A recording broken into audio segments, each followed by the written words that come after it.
La famille, bonjour à tous, j'espère que vous allez bien et que la journée fut bonne. Enfin les gars, en tant que supporter madrilène, on part en trêve avec le sourire.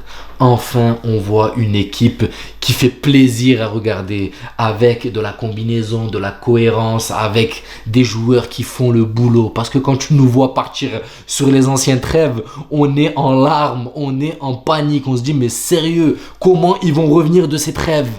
Et là, enfin, tu te dis, on montre un vrai visage. Enfin, en tout cas, pour moi, je vois un Real Madrid qui est beaucoup plus rassurant, que ça soit dans les individualités ou dans le collectif. Et bien sûr, on est content parce que hier, le Barça s'est fait taper de la plus belle des manières avec un braquage d'une équipe de l'Atlético qui, ces temps-ci, on va pas se mentir, est surprenante. Un Barça qui fournit un football exceptionnel, mais qui perd des points malheureusement. Faut se dire qu'il y a 2 mois, les gars, ils avaient 7 ou 8 points d'avance sur tout le monde. Et là, maintenant, ils vont se retrouver à courir derrière nous. Et nous, on va courir derrière l'Atlético. Donc, cette Liga s'annonce plutôt pas mal. Avant de rentrer dans le débrief de ce match, les gars, petite pause pour le sponsor de la chaîne qui m'a encore envoyé un maillot magnifique, masterclass du maillot d'Arsenal. La qualité est exceptionnelle, les gars. Pour ceux qui veulent des maillots, le lien est dans la description, le Vestiaire Store. Vous mettez le code BENZ et vous avez une belle petite promo qui vous attend. La qualité est exceptionnelle. Les maillots que vous voyez des autres équipes, à part le Real Madrid, ceux du Real, ils restent au chaud. Mais tous les maillots que je vous montre, je vais avec à la salle, je me bute, je les mets à laver tout le temps, les gars, et ça bouge pas. Donc, vous pouvez compter sur moi. La qualité est exceptionnel. Maintenant que ça c'est dit, on rentre dans notre match, les gars, avec des buts de Valverde, de Mbappé, de Rodrigo. Et le dernier, je sais plus c'est qui va me revenir en tête, les gars. Je sais plus qui, mais ce dernier, Valverde, Rodrigo, Mbappé et Brahim Diaz. Ah ouais, putain, j'ai failli l'oublier. En tout cas, 4 buts qui sont quand même magnifiques, les gars. Ce sont de très beaux buts. Je parle surtout des 2 bangers de Valverde et de Mbappé. Mais on va parler d'eux en temps voulu. Je commence déjà avec cette défense. Lucas Vázquez, tu as des matchs comme ça où il se transforme en cafou. Il peut faire 3-4 matchs où il est pété et d'un seul coup, il te sort un match où c'est littéralement l'homme du match. Masterclass. Offensivement, il est injouable. Défensivement, vu qu'il est aidé par Valverde, il est injouable. Même si Luque Bacchio le prend quand même souvent de vitesse. Mais vu qu'il se projette souvent et que son rendement offensif est très important. Après, bon, c'est sûr que de temps en temps, il peut avoir des retards. C'est ce qui a causé ce but de Luque Bacchio. Mais on lui en veut pas. Quand il fait des matchs comme ça où il est là offensivement, il aide, il apporte, il pose des vrais ballons sur les têtes, il envoie des vrais centres. Nous, ça nous va. Donc, les latéraux, Camavinga a fait le boulot. Quand on arrive à un point où tu as Camavinga qui joue titulaire en tant que latéral, alors que tu as Fran et Mendy qui peuvent le faire, ça me rassure. Ça me montre que Carlo Ancelotti sait que ces 2 latéraux puent en ce moment et que même Camavinga sur une jambe serait meilleur que Camavinga. Il a fait une erreur qui a apporté un but, mais je l'ai trouvé quand même beaucoup plus rassurant que les 2 autres parce qu'il y a cet apport offensif et il y a cette capacité à défendre. Pour moi, Camavinga, c'est un joker. Tu peux le faire jouer au milieu, tu peux le faire jouer latéral. Le rendement sera toujours aussi bon. Maintenant, quand en face, tu as une équipe de qualité, vaut mieux assurer quand même l'apport défensif. Donc, Mendy, Fran Garcia, c'est plus quand tu as une équipe qui ne joue pas trop, qui se projette pas beaucoup. Donc là, tu mets un Fran Garcia qui va apporter la verticalité.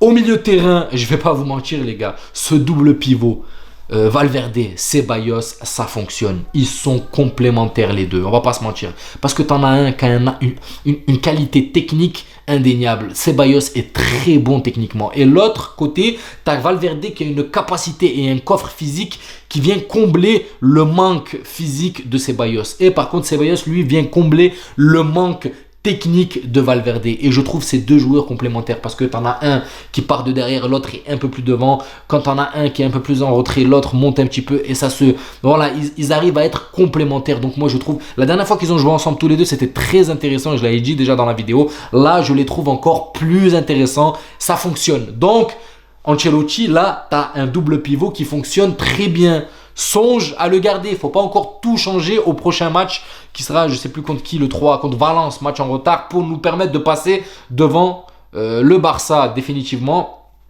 et de revenir à un point, il me semble, de l'Atlético si l'Atlético gagne son match en retard. Il me semble, hein, mais on reparlera des scores, du classement à la fin.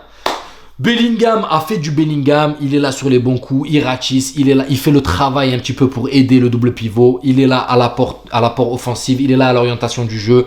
Je trouve que Bellingham en ce moment, il est sur une très bonne période. Maintenant, il lui manque un peu plus de buts. Il aimerait, lui, mettre un peu plus de buts. C'est pas ce qu'on lui demande parce que devant, on a des tueurs. Mais le Bellingham que je vois actuellement, qui est là, qui se tue physiquement, qui aide le milieu de terrain, qui aide l'attaque, c'est un joueur hors norme, on va pas se mentir. Après, tu rajoutes cette petite touche d'élégance, c'est très beau. Moi, je trouve que quand il n'y a pas Kamavinga autour de lui, il est beaucoup plus libre et ça lui permet d'être beaucoup plus actif au milieu de terrain. Valverde a fait le taf, le ratissage avec Ceballos, parfait. Mbappé, donc bien sûr, il faut bien qu'on parle d'Mbappé.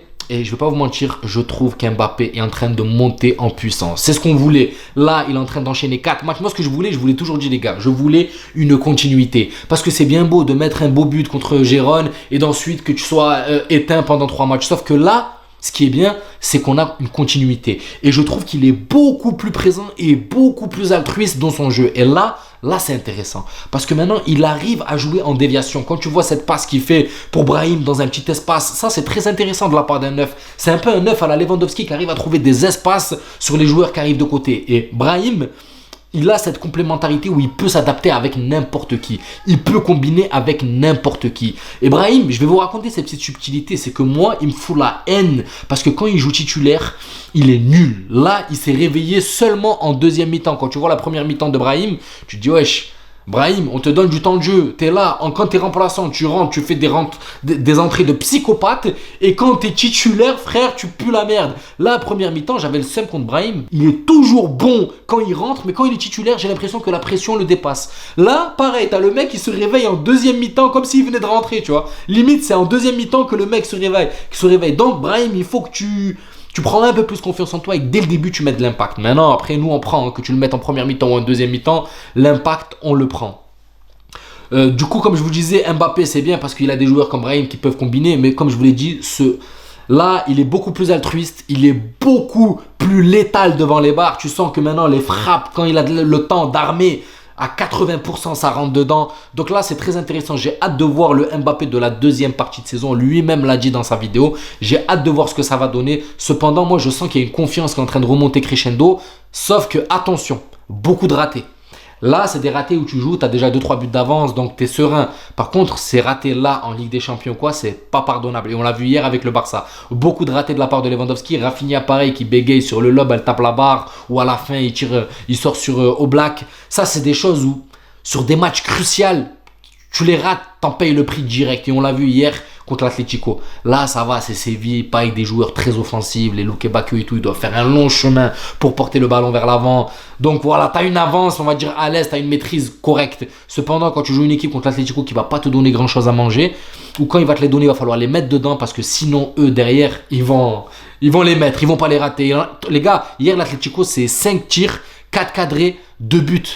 C'est énorme, le ratio est énorme les gars, c'est une dinguerie. Donc c'est pour ça que là, il n'y a pas le droit à l'erreur quand on est devant les barres. Il faut planter, il faut être... Là c'est bien, il commence à être beaucoup plus létal, mais il faut qu'il soit tueur. Il faut qu'il soit plus que létal, il faut qu'il soit tueur les gars. Rodrigo, très intéressant, je trouve que Rodrigo est en train de retrouver un très bon niveau. Il revient en puissance, il revient en force. Franchement les gars, là on a un Real Madrid qui est en train de revenir sur une deuxième partie de saison.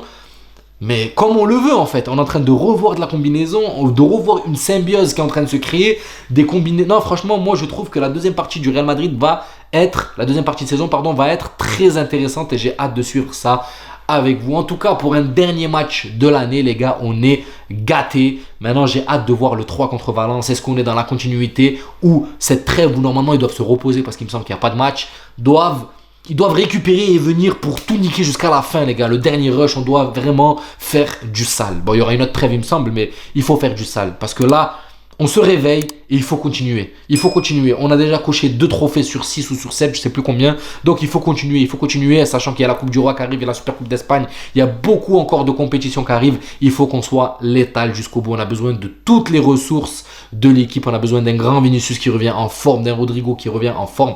Et j'aimerais bien voir tout le monde en forme pour voir cette équipe du Real. Que va-t-elle donner de là jusqu'à la fin de saison?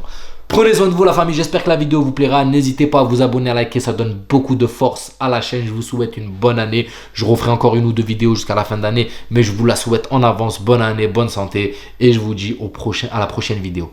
Ciao la famille.